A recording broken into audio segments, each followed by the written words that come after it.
Kung bibigyan mo ng gift si Ashton, ano ang gusto mong ibigay sa kanya?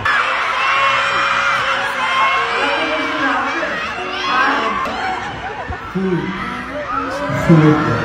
Kasi favorite ni Ash ay coldness. Pero alam mo din ba that a way to a woman's heart is through his tummy? Anong pwedeng dahilan kung bakit ka magtatampo kay Andres?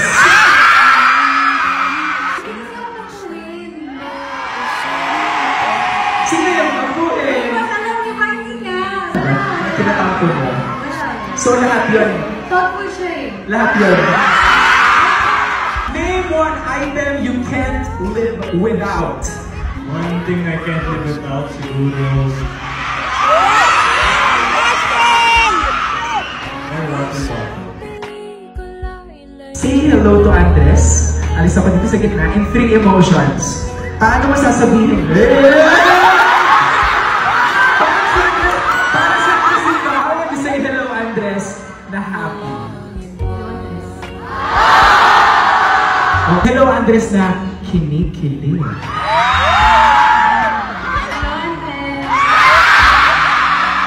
Para sa ito, same yung happy at kilig.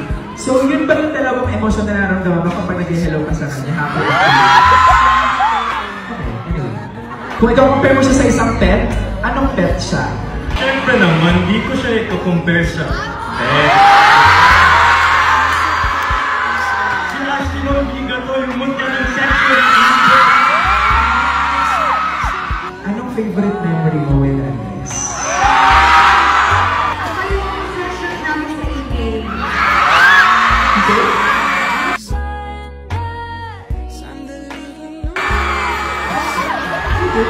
For Ashton and Andres, when do you feel the cutest? Kailan kayo parang cute ko today? Kailan yun?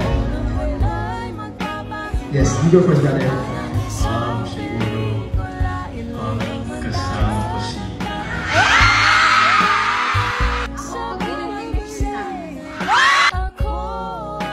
Kung meron kayong place na pupuntahan together, hindi trabaho, outside work, saan?